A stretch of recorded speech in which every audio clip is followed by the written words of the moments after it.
students, welcome to the Sapna's Homeschooling YouTube channel, and today we are going to learn plant structure and function. This lesson is from your general science book standard 7 and this is the second lesson. नमस्कार मित्र मैत्रिणींनो, स्वागत आहे तुमचं Sapna's homeschooling या YouTube चॅनलमध्ये. जर तुम्ही या चॅनलला नवीन असाल तर लगेच चॅनल सबस्क्राइब करा, बेल आयकॉन दाबा म्हणजे तुमच्या मोबाईलवर आमचे व्हिडिओ सर्वात प्रथम येतील. मी आहे सपना टीचर आणि मी पुणे जिल्ह्यात नाही. तुम्ही कोणकोणत्या जिल्ह्यातनं माझे व्हिडिओ ऐकता मला सांगा आणि मी त्या सर्व मुलांचे आभारी आहे जे मला प्रतिक्रिया देतात. तर आपण आज प्लांट स्ट्रक्चर अँड फंक्शन शिकतोय. But this lesson have three parts. One is plant structure. This is the plant structure. And the second is about the leaf. So second is leaf structure. It's all about the leaf. And third is about the flower. So this is the third part is about the flower. So what we'll do? आपण काय करणार आहे? तीन आहेत. एक आहे plant structure, दुसरा आहे लीफ स्ट्रक्चर, तिसरं आहे फ्लावर स्ट्रक्चर. तर आपण एक काम करूया, एकदम सगळं समजून घ्यायला गेलो ना तर आपल्याला फार जड होतं. वर्गात पण आपण काही एकदम सगळं ऐकत नाही ना, थोडं थोडं करून ऐकतो. तर आपण इथे पण तीन पार्ट करूयात. मी plant structure and function part 1, plant structure and function part 2 आणि plant function and structure part 3 असं करेल. जे कोणी माझा व्हिडिओ बघतायत ना त्यांना जर व्हिडिओ आवडत असेल तुम्ही पार्ट 1, 2 आणि 3 नीट बघा. प्रश्न उत्तर तर मी तुम्हाला देणारच आहे, पण धडा कळाला तर जास्त बेटर होईल ना. काय माहिती तुम्ही पुढे जाऊन सायंटिस्ट व्हाल, इंजिनियर व्हाल, डॉक्टर व्हाल. तुम्हाला बेसिक कन्सेप्ट करणं फार गरजेचं आहे. सो पहिला आहे what plant structure and function म्हणजे काय. तर प्लांट स्ट्रक्चर अँड फंक्शनचा अर्थ आहे वनस्पती रचना व कार्य. त्याचा अर्थ असा असतो. First is what helps us to easily identify the plants around us. म्हणजे आपल्या भोवती जो परिसर आहे त्यातली विविध वनस्पती आपणास कशामुळे सहज ओळखता येतात. त्याचा आकार, रंग, स्वरूप याच्यावरून आपण ते ओळखू शकतो. Which are the various parts of plants. वनस्पतींचे विविध अवयव कोणते जे तुम्हाला माहिती आहेत. तर सगळ्यांना माहिती असतं की लीफ आहे, फ्लावर आहे, स्टेम आहे. सो हे पार्ट आपल्याला रूट्स आहेत हे आपल्याला एक ऑन अँड ॲव्हरेज माहिती असतात की इतके पार्ट असतात. The route, stem. रूट म्हणजे काय? मुळं. स्टेम, लीव्स, स्टेम फांद्या, लीव्स पानं, फ्लावर्स फुलं, फ्रुट्स फळं etcetera of different plants are different. वेगळे फळं, वेगवेगळे प्लांट्स हे डिफरंट वेगळे असतात. We can identify plants with the help of these different characteristics. म्हणजे सीताफळाच्या झाडाच्या फळावरनं आपण ते सीताफळाचं झाड म्हणतो, आंब्यावरनं आपण आंब्याचं झाड म्हणतो, केळीवरनं आपण केळीचं झाड म्हणतो आणि त्याच्या पानांवरनं पण आपण ओळखतो हे पान आहे, याचा अर्थ हे या झाडाचं आहे. Let us know acquaint ourselves with these plant organs in greater detail. म्हणजे आपण आता काय करूया की ह्या सगळ्या वनस्पतींची आपण साधारण फळं, फुलं, पानं इतकं आपल्याला सगळ्यांनाच माहिती असतं. पण आता आपण याची जरा ना जास्ती ओळख करून घेऊयात की नेमकं हे स्ट्रक्चर कसं आहे, काय आहे याचं जरा तर थोडं जास्त डीप नॉलेज घेऊयात आपण. Keep a moistened ball of a crumbled paper in a conical flask. म्हणजे काचेमध्ये एक चंचू पात्र असतं बघा. आपण काचेचं भांडं घेणार आहे. त्या काचेच्या भांड्यामध्ये म्हणजे एक चंचू पात्र असतं त्याला असं म्हणतात म्हणजे आपण सायंटिफिक भाषेत. सो चंचू पात्रामध्ये आपण काचेचा बोळा घेणार, त्याच्यामध्ये पाणी शिंपडणार आणि काच आणि कागद त्याच्यामध्ये आपण काय ठेवायचे, ते भिजलेले हरभरे किंवा मटकीचे दाणे ठेवायचे आणि मग त्याच्यामध्ये काय बदल होतो ते आपण निरीक्षण करायचंय. The part that grows from inside the seed towards the soil is called radicle. म्हणजे आता हे बी आहे, आपण याला जमिनीत रोवलं किंवा पाणी लागल्यानंतर जो पार्ट जमिनीकडे जातो ना त्याला रॅडिकल असं म्हणतात. आणि जो पार्ट आहे ना बीचा तो वरती जातो त्याला काय म्हणायचं, plumule. The root that forms from the radicle grows into the ground. आणि ह्या रॅडिकल पासून काय होतात, मुळं तयार होतात. The root is thick near the ground and gradually tapers to a pointed end. आणि या मुळालाच म्हणजे याला आपण मराठीमध्ये आदी मूळ पण असं म्हणतो की मूळ, ह्या मुळापासूनच पुढे मुळं वाढतात. आणि या मुळाचं काय असतं की मुळाची वाढ जमिनीखाली होत राहते आणि मुळाच्या जमिनीलगतचा भाग हा कसा असतो, तो जाडसर असतो आणि पुढे तो निमुळता होत जाऊन तो असा टोकेरी होत जातो. म्हणजे जमिनीत तो जास्तीत जास्त आत जातो. This part of the plant growing below the soil for support is called root. आणि याच भागाला जो की प्लांटला सपोर्ट करतो वाढायला, त्यालाच आपण काय म्हणतो, रूट म्हणजेच मूळ असं म्हणतो. Roots of some plants produce secondary roots. आणि हे रूट्स काय करतात, हे मूळ जे मूळ असतं ते परत सेकंडरी मुळं प्रोड्यूस करतात, तयार करतात. That grow obliquely and spread फार and wide in the soil. आणि हे काय होतात, हे तिरपे वाढतात. ऑब्लिक्युअली म्हणजे कसं तिरपे तिरपे वाढत जातं, एक सरळ सरळ नाही वाढत, तिरके तिरपे वाढत जातात. याच्यामुळे काय होतं, दूरवर पसरतात आणि ते पुढे जाऊन झाडाला सपोर्ट करतात, आधार देतात. This type of root is called a tap root. आपल्याला विचारतात की ह्या प्लांटची मुळं कशी आहेत, ही टॅप रूट आहेत का कुठली मुळं आहेत. आपण आपल्याला टॅप रूट म्हणजे काय जर कोणी विचारलं तर कळेल की टॅप रूट हे कसे असतात, हे ऑब्लिकली वाढतात आणि स्प्रेड होतात, जमिनीमध्ये दूरपर्यंत स्प्रेड होतात, त्याला टॅप रूट असं म्हणतात. सो टॅप रूटची डेफिनेशन आहे की roots of some produce secondary roots and grow obliquely and spread far wide in the soil. So root support the plant. This type of root is called a tap root. आले लक्षात. आता पुढे roots bear hair like process near the root tips. आणि त्या मुळांना कसं असतं, केसाळसारखे असे छोटे छोटे छोटे छोटे तंतू तयार होतात. These are root hairs. आणि ते काय, मुळांचे असे केसांसारखा भाग तयार होतो. आपण त्याला काय म्हणतो माहिती का, मराठीमध्ये त्या टॅप रूटला सोटमुळं म्हणतात, पण तुम्ही टॅप रूटच लक्षात ठेवा. आणि हे जे रूट हेअर्स तयार होतात, the root tip is delicate. आणि त्या मुळांचं टोक असतं ना, ते फार नाजूक असतं.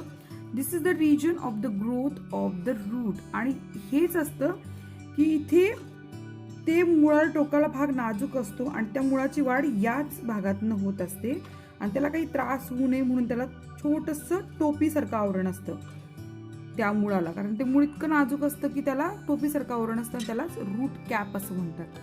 The root cap protects the root tip from injuries. आणि रूट कॅप काय करते, कुठल्याही प्रकारच्या इजा होऊ नये त्या मुळाला, त्यापासून स्वतःचं त्या मुळाचं प्रोटेक्शन करते. Take a glass. आता हा प्रयोग आपण करून बघायचा आहे. Take a glass jar and fill 3/4 with the water. आपण काय करायचं, आता पाणी भरायचं याच्यामध्ये 3/4. आणि पाणी भरल्यानंतर आपण place an onion on the mouth. आपण याच्या तोंडाशी एक कांदा ठेवायचा आहे, तो त्यात जाणार नाही असं बघा, तो अडकून राहील.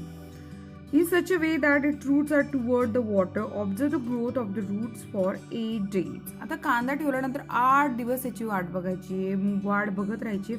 तुमच्या लक्षात येते इथे काय झालंय, मुळं वाढली आहेत. आणि thread like or fibre like roots. आता हे कांद्याची मुळं कशी आहेत बघा, थ्रेड दोऱ्यांसारखी, धाग्यांसारखी किंवा फायबर सारखी आहेत, तंतू. आपण त्याला फायबरला मराठीमध्ये तंतू असं म्हणतात. So fibre like roots are rising from the stem are called fibrous root. ते फायबर सारखे रूट्स असतात ना, फायबरस रूट म्हणतात. This there are 2 main types of roots, tap roots and fibre roots. मग तुम्हाला टॅप रूट आणि fibre रूटचा फरक कळाला असं की टॅप रूट कसे तिरके तिरके वाढतात, त्याच्या मुळांना तंतू मुळं असतात, त्याला हेअर लाईक स्ट्रक्चर असतं आणि त्याशिवाय त्याच्या टोप्या असतात, रूट कॅप असते. सो पण ह्याला कसं असते बघा, फायबर आहे, थ्रेड लाईक स्ट्रक्चर आहे. Thus there are 2 main type of root. आणि 2 मेन टाईप आहेत, कोणते, टॅप रूट आणि फायबरस रूट. तर इथे dicotyledonous plants have tap roots while monocotyledonous plants have fibrous roots. म्हणजे आता टॅप रूट आणि फायबरस रूट तुम्हाला कळलेलं आहे, त्याच्यामुळे डायकोटिलेडोनस प्लांटला टॅप रूट्स असतात आणि मोनोकोटिलेडोनस प्लांट्सला फायबरस रूट्स असतात. So the seeds of plants like, आता बघा व्यवस्थित लक्ष देऊन एक्झाम्पल लक्षात घ्या. So the seeds like plant like mustard, sorghum म्हणजे ज्वारी, मेस मका आणि हे मोहरी, pea, coriander, etc. in an earthen pot. Cultivate the plant for 8 days. Once the plant grow 15 to 20 centimeter high, uproot them. तर आपल्याला काय करायचंय, आपल्याला इन शॉर्ट एक प्रयोग करून बघायचा आहे. तो म्हणजे एका कुंडीमध्ये वाटाणा घ्यायचा आहे, मोहरी घ्यायची, ज्वारी घ्यायची, मका घ्यायचा, धणे घ्यायचे, दाणे पेरायचे. 8 दिवस त्यांची काळजीपूर्वक वाढवायचे. शेवटी रोपं थोडीशी वाढली, उंचीवर आली, 15 ते 20 सेंटीमीटर एवढी वाढल्यानंतर कुंडीतील माती ओली असताना अलगद उपटायची, पाणी भरलेल्या काचेच्या मोठ्या कुंडीत किंवा एखाद्या पात्रामध्ये ठेवायची, जेणेकरून मुळांना इजा होणार नाही बघायचं आणि मुळावरली माती निघून जाईल. आता या मुळांचे काळजीपूर्वक काय करायचं, आपल्याला Carefully while the soil is moist and put them gently in a large conical flask containing water. The soil will get washed off without any harm to the root. Observe the roots carefully to see which plant have tap roots and which ones have fibrous roots. म्हणजे तुम्हाला जर tap root आणि fibrous route शिकला आहात तर आपण जमिनीत वाढलेली ती रोपं 8 दिवसांनी 15 ते 20 सेंटीमीटर झालं आपण काय करतोय काढायची आणि पाण्यात ठेवायची. तर ते कॉनिकल फ्लास्क असणार आहे त्याच्यामध्ये आपण कसं मग मुळांचा प्रकार कसा आहे मग तुम्हाला नेमकं लक्षात येईल की टॅपरूट कोणती झाडांना येतात मुळं आणि फायब्रस रूट्स कोणत्या झाडांना येतात.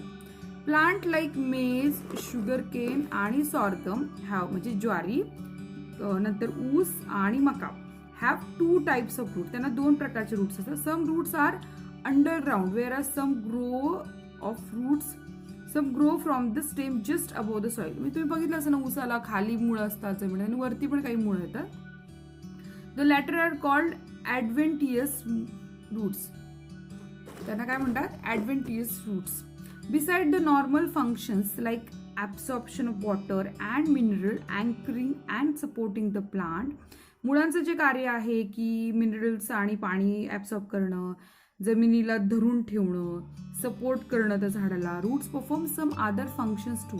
पण याच्या व्यतिरिक्त पण मूळ काहीतरी फंक्शन्स करतं. Roots show some modifications to perform this additional functions. आणि मुळं स्वतःमध्ये काही बदल दाखवतात वेगळी प्रकारची कार्य करण्यासाठी.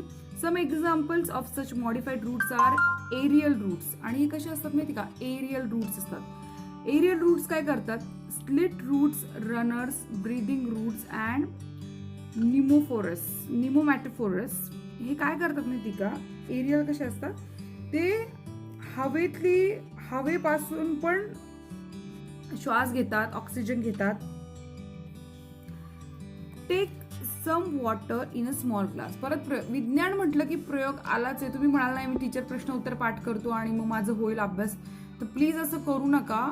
समजून घ्या कारण सायन्स खूप इंटरेस्टिंग आहे. Take some water in a small jar. जारमध्ये पाणी घ्यायचंय. Put a plantlet in it and such a way that its roots are deeper in the water. म्हणजे आपण आता ही 2 झाडं घेतली आहेत त्याची मुळं पाण्यात डीप झाली आहेत बुडाली आहेत. Make the water level on the jar and add 5 ml of oil. आणि त्याच्यात पाण्यामध्ये तेल घातले 5 ml to the water. Record the water level on the next day. आता पाण्याची पातळी आपण रेकॉर्ड करायची आहे दुसऱ्या दिवशी. Discuss your observation in the class. आपण आता हे सगळं निरीक्षण करायचं. निरीक्षण करणं हे विज्ञानाचं प्रमुख काम आहे आणि त्याच्यावर तुम्ही काय करायचं चर्चा करायची. What would you happen in a plant like tamarind banyan and mango had fibrous fruits. म्हणजे त्यांनी विचारलं की चिंच आंबा या वनस्पतींची मुळे तंतुमय असती तर काय झालं असतं. जर या वनस्पतींची मुळं तंतुमय असती तर ही झाडं कधीच पडली असती कारण ह्यांची मुळं टॅपरूट आहेत जमिनीमध्ये खोल गेलेली आहेत म्हणून ही झाडं टिकून आहेत. नाही तर आपल्या अंगावर धपकन झाड पडलं असतं. आपण ज्वारी मका उपटतो एका मिनिटात उपटला जातो कारण ते फायब्रस रूट्स असतात. पण ह्याच्यामध्ये कसं असतं की हे मुळं खूप जमिनीत गेल्यामुळे हे टिकून राहतात वर्षानुवर्ष. What will happen if the root tips is injured. जर रूट टिपला जर रूट कॅप नसेल तर ते मुळं जर इंज्युअर्ड झाली तर काय होणार मुळं खराब होणार नष्ट होणार मग झाड टिकूच शकणार नाही. Which types of roots do the fenugreek spinach and onion plants have. तर आपण बघितलं की मेथी पालक आणि कांदा यांची मुळं काय प्रकारची आहे सोपं आहे काय आहे फायब्रस रूट्स कारण हे पटकन आपण उपटतो ना जमिनीमधनं. आता आपल्याला माहिती करून घ्यायचं. डू यू नो तुम्हाला माहिती आहे का roots emerging from the trunk and branches of banyan tree grow towards the soil. तुम्हाला माहिती आहे का की जे फांद्यांपासून मुळं निघतायत कोणाची वडाच्या झाडाची ती परत जमिनीत जातात. These roots are called prop roots. म्हणजे खोडावर फुटलेली मुळे जमिनीशी वाढतात आणि त्यांना पारंब्या म्हणतात. What could be the use of this prop roots. आणि या मुळांचा उपयोग काय काय या पारंब्याचा उपयोग असेल नेमका. What could be the use of these prop roots? In the beginning, the banyan tree has very few prop roots. म्हणजे सुरुवातीला खूप थोडा पारंब्या असतो बडा झाडाला. But later on, their number increases so much that it appeared like a small forest. आणि काही दिवसांनी अशी परिस्थिती येते की त्या वड्या झाडाला इतक्या पारंब्या येतात आणि त्या पारंब्या जमिनीत जातात परत त्याला पारंब्या येतात असं वाटतं की छोटंसं जंगलच तयार झालंय. इन कोलकाता आता कलकत्त्यामध्ये बघा 250 years old banyan tree in the Indian botanical garden cover a very large area. म्हणजे कलकत्त्यामध्ये 250 वर्षापूर्वीचं झाड आहे आणि वडाचं झाड आहे आणि ते बॉटनिकल गार्डनमध्ये, इंडियन बॉटनिकल गार्डनमध्ये. तर इतका मोठा परिसर कव्हर केलेला आहे. It is supported by thousands of crop roots, म्हणजे हजारो पारंब्यांनी त्या झाडाला सपोर्ट दिलाय. Is there any such tree in your neighbourhood? तुमच्याकडे आहे का असं कुठलं झाड की खूप जुनं आहे? असेल तर मला नक्की कमेंट बॉक्समध्ये कमेंट करून सांगा. Why are the underground parts of plants like radish, carrot, beet and sweet potato thick, fleshy and swollen? Which part of the plant are they? आता बघा की आपण असं म्हणतो मुळा, गाजर, बीट यांचा जमिनीखालील भाग जाड का असतो, मांसल आणि फुगीर का असतो? हे वनस्पतीचे कोणते अवयव आहेत? सोपं आहे, हे जमिनीच्या खाली असतात म्हणजे रूट आहेत. Collect images of different types of roots and send them to your friends via email. तुमच्या मित्रमैत्रिणींना सेंड करा रूटचे वेगळे प्रकार. मी तुम्हाला या तिन्ही रूटच्या प्रकारांचे इमेजेस दाखवते. आपण इथे इमेजेस बघू शकतोय. आता हे इमेजेस तुम्ही बघून घ्या कशा प्रकारचे असतात. एक आहे सगळ्यात महत्त्वाचं म्हणजे टॅप रूट, दुसरं फायब्रस रूट आणि तिसरं आहे प्रॉप रूट्स. तर हे तिन्ही इमेजेस आपण बघितलेले आहेत. सो आता आपला रूटचा पार्ट पूर्ण झालेला आहे, डिटेलमध्ये पूर्ण झालेला आहे. सेकंड जो आपला लेसन होणार आहे, सेकंड पार्ट जो असणार आहे तो आहे स्टेम आणि लीफचा असणार आहे. सो तुम्ही तो व्हिडिओ नक्की बघा आणि जर माझा हा व्हिडिओ तुम्हाला आवडत असेल तर लाईक करा, शेअर करा, कमेंट करा आणि सपनाज होमस्कूलिंग चॅनलला सबस्क्राईब करा. चलो बाय.